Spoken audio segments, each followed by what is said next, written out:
Rosia, faritra Moscou, tanàna Kiprovo. Fiangonan'ny fisanganan'ny tompo tamin'ny maty.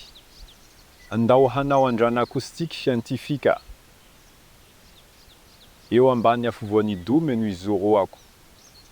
Rojo iray aveo afovoan'ny dôma miantona midimidina mintefa mivantana amiko. Hanao feo aho.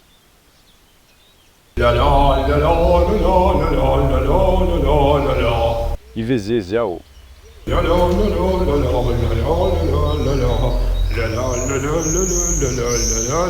Miala tao amin'ilay trano fiangonana aho. Lasa nalemy kokoa ny feo. Iverina aho, henoy ny fiovan'ny feo.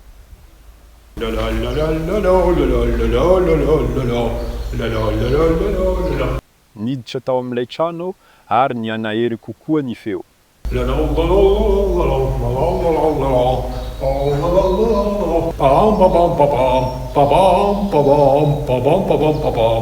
Eo ambanin'ny afovoan'ny dôme, vao mainka miamafy ny feo. Miteny amin'ny feo mahazatra aho ary manako mafy ny feo.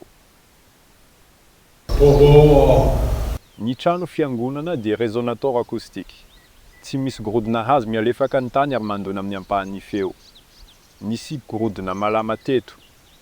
Nanatsara ny résonance acoustique ny gorodona. Tsy misy fitaratra eo amin'ny varavarankelin'ny varavarankely ary tsy misy varavarana eo amin'ny varavarana. Ny onjam-peo dia mandeha sy azovana ny mibanga.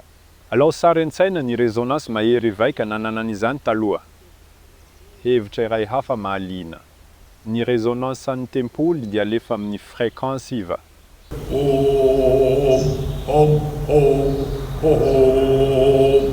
Raha miteny amin'ny feo basy ianao, dia matanjaka kokoa anako. Ny trano fiangonana dia natao mba hanamafisana ny feo. Niasa sy nisy fanjifana herinaratra ny résonateur acoustique fiangonana. Ary ankehitriny dia miasa ihany koa sy misy naratra lasantsy solika ary entona. Na izany aza be dia be ny fitaovana sy ny angovolahy tamin'ny fanorenana. Biriky arivo taonina mahery no nampiasainy. Hamorona fanamafisam-peo tsotra. Zany hoe mila mivavaka mafy amin'Andriamanitra ianao.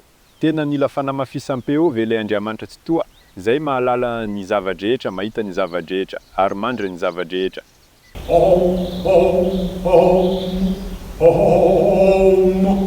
Tsy afaka mamaly ireo fanontaniana tsotra ireo ny siansa sy ny fivavahana. Mila mafantatra zany ianao.